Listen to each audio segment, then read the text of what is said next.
Hey there, Otaku. Ken-chan back with another episode of Go Mega Otaku Gamer Alpha. And today we're going to take a look at a system that went head-to-head with the Game Boy in its heyday. The first system to come out that had color and to be a real challenge to the Game Boy. Well, the closest thing to a real challenge is somebody could have at that time. Today we're going to have a look at the Sega Game Gear. Now, the Sega Game Gear is an 8-bit handheld console that was released by Sega back in October of 1990, on October 6th actually, in Japan in 1991, so it actually came to the States first. It was considered a fourth generation device. It was kind of rushed to the market. It had a unique game library and a decent price point, which gave it an edge over things like the Lynx and the Turbo Express. But as far as the Game Boy was concerned, this really wasn't able to go head-to-head. And the reason why is because this is so much bigger. Let me show you a comparison of the two devices. Now, okay, let's compare the sizes of these things. This is the, here's your Game Gear, and then this is your Game Boy. And you see that, even though, I don't know if you can tell. Maybe if I pull the camera back some, you can see the difference. Yeah. Even though the Game Gear is considerably larger than the Game Boy, but even still, they're about the same width. They're both kind of blocky, chumpy things, but at the end of the day, it doesn't really matter because, as it stands, this really is more portable than this. It just is. This is something that, once it gets to this size, you're sticking it in a backpack. This could fit in some pockets. Poorly. I mean, it's going to stick out. You wouldn't want to put it in your jean pocket, maybe, unless you had really loose jeans. Sweatpants, it would probably work, but nonetheless, this is something that's definitely going in your backpack. You really cannot stick this in any pocket. This would fit in a coat pocket even, but and this was the green and black screen, and this was color, but this had the games that people really wanted to play more. This did not. This had cooler looking games. But as far as, I've said this before and I'll say it again, the handheld gaming market has always been different from the home console market. The kind of games that fly on a portable are different from the kinds of games that fly on something like a console, like an NES or a Genesis even. While they have tried for a long time, there have been companies that try to bring out watered down versions of console games for their handheld. Today you still see Sony trying to do this, with their handheld, and it hasn't worked. It's never worked, and in my opinion, it's never ever going to work. Let's go ahead and let's look at this system and see what all the parts are, etc. Okay, so beginning here, you have your Game Gear logo here. You have your rocker switch here. Speaker down here, and this is a monaural speaker. There's no stereo, speaker wise anyway. You get that with the headset though. Right here is you have your screen here. You have your start button, your 1 and 2 buttons there, and again, very much like the Game Boy, there's only 2 buttons on there for control. Actually, there's fewer buttons because this has start and select on it. 2 buttons over here, and then a rocker switch. This has the rocker switch, 2 buttons there, and only a start switch. There is no select. Okay, but okay. So then you get down here, and here is a place you could put. There was like a strap you could put through here, and you could hold it by its strap, which is just fantastic. 2 battery compartments, which is not the smartest way in the world to do that, in my opinion. Put 3 Yeah, 3 AA batteries in each side. Not exactly sure of the battery life in this. I've never tested it. I know that they made a rechargeable battery that went on the back of this. I had one for it, but it was dead, so I threw it out. I don't keep things that don't work. If it's not fully functional and usable, I don't want it. It's no good to have something that doesn't work. That's just ridiculous. But I will say that the battery that affixed to the back of this thing, it was a chump. It made this thing twice as thick as what it was. Okay, try to imagine something coming this thick. It's quite large. It was quite large. But so that's the back. So you go to the top here, and right here you have what is right here you have a volume control, and you have your headphones, and it's a stereo. Okay. Right here you have this external port. I can't see if I can get this out of here. Hold on. Pull this out all the way. See, you have an external port there, and here's this little thing that actually goes in there. Let's see if I can get that back in here quickly so I don't have to sit here farting around with this all day. Okay, that's back in there. That's where your cartridge goes there, cartridge port. You have your power supply here for DC play, which is generally the way I play this. I really don't have that much interest in sticking batteries in this and carrying it around. It's one of those systems. It's more for home play than anything else. It's really, by today's standards, it's really not all that portable anymore. And your power switch here.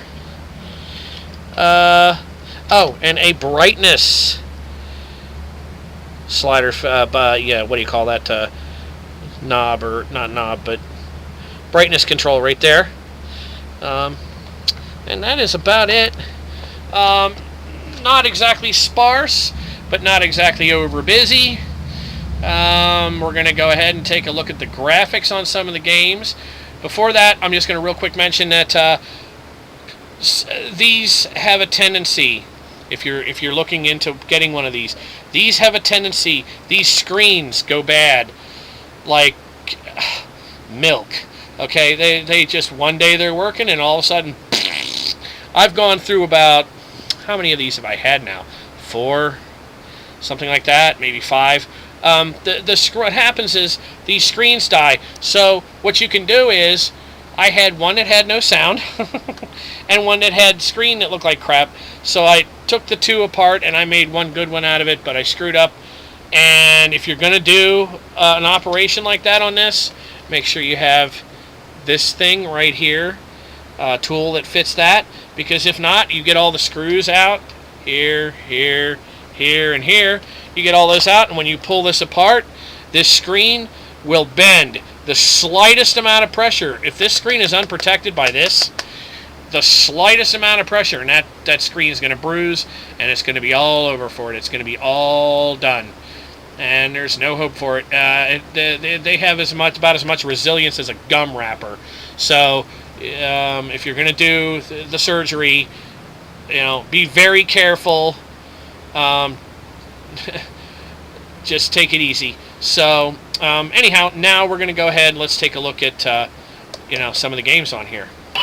Okay, might be a little bit difficult to see because I'm using this camera to film a screen that is right in front of it. Blah blah blah blah. Try to adjust this the best I can. It looks all right. Maybe. See what it looks like anyway. Here we go.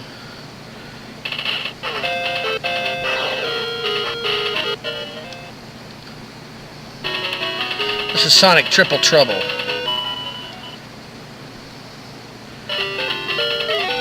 And you'll notice like some little splotches on the screen.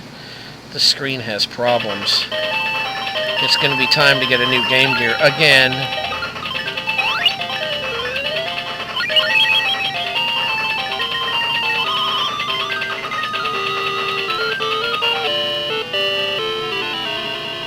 Wow.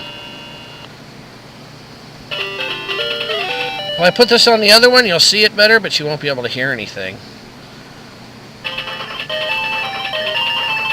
Yeah, I have two of these. Neither of them are 100%.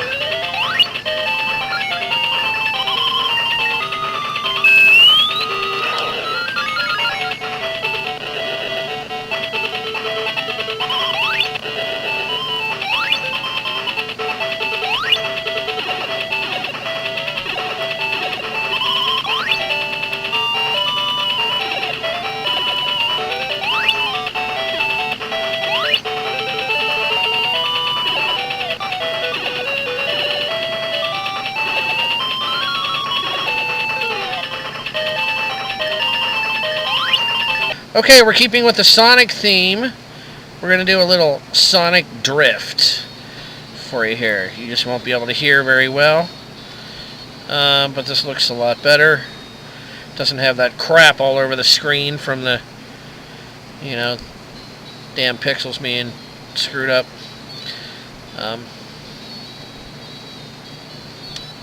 Just want to start this here.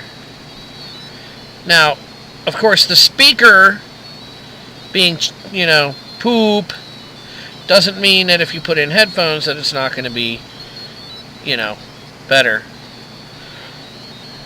It probably is better if I put in earbuds, but you won't be able to hear it, so it doesn't really matter. So this is like your typical Mario Kart fare.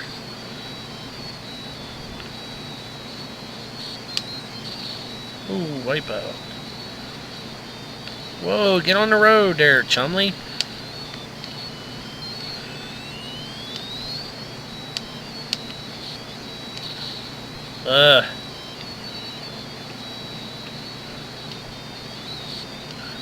Giddy up, punk.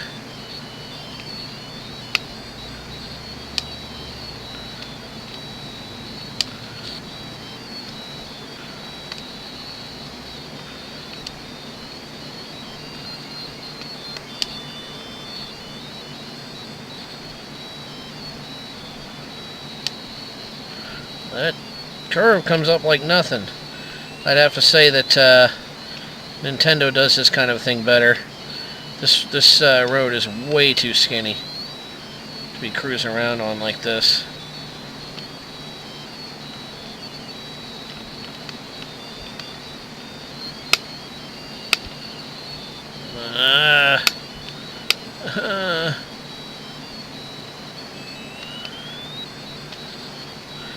But it's basically Mario Kart with Sonic dudes.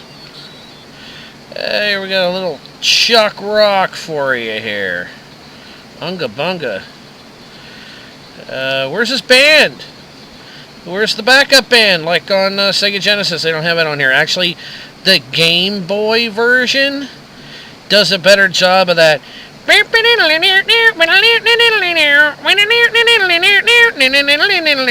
than this does.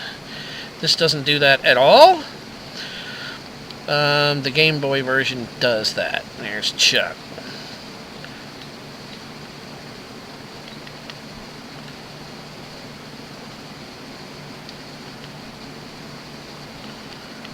And that is right there is why they call him Chuck Rock. 'Cause that's what he does. Are those your names, or is that what you do?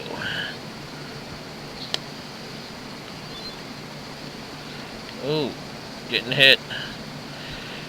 Otherwise, it looks pretty much like the arcade, or yeah, the arcade, like the Genesis version.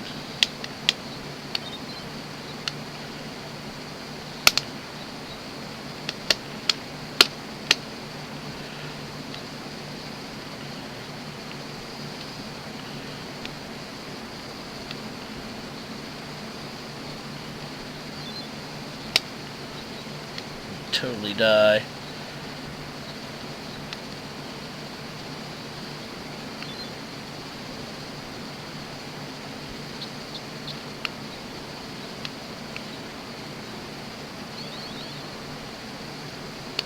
Yep, dead.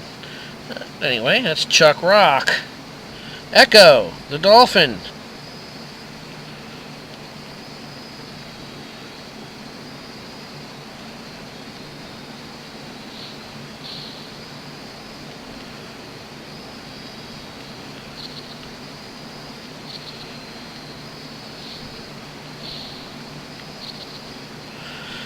Don't ask me what you're supposed to do with this. It's one of those games that I pick up because I know that it was popular. I actually played the Dreamcast version. That version is pretty cool. I never did one of these. I never really sat down and played one of these 16-bit versions. So, hopefully you can see that. The whole purpose of this is to give you an idea of what this kind of looks like. But that's what that is. I'll have to really bite into this sometime and really see what it's all about. But that's what that looks like on here. So there you have it. At the end of the day, the Game Gear, not a bad little system for the most part. Except for it's so cheaply made. You saw the screens that I had, and you heard the one that didn't have sound. As recently as a year ago, those both worked perfectly. But they just, just from normal use, they just start to die quickly. There's really not that much to them. They're very, compared to the way the Game Boy was made. The Game Boy was made cheaply too, but they didn't try to do too much with the Game Boy. This, with the color, and this also had a TV tuner for a while. Of course, that wouldn't work now, but that also mounted on the back, and bolted into the back. See, there's this. I forgot to point this out. There's like this bolt thing here. You can bolt the battery on, a rechargeable battery, or you can bolt the TV tuner thing on there. And it had antenna coming off of it. But at the end of the day, they sold about 11 million units of this.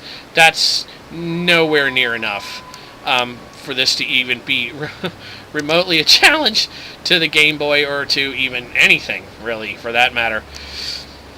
I would, however, recommend this to pretty much anybody, because if you find it, you're going to find it cheap. The games are abundant. You can get a little bit of bang for your buck out of this. I would recommend this to anybody, any collector of any level. They're like I said, they're pretty cheap, and the games are cheap. So if you're ever out and about, in the used game and used system type places, look for a Game Gear. You'll be able to pick it up cheap, and if it breaks, 5 days later, as long as you played the hell out of it and got your, $20 worth out of it, who cares?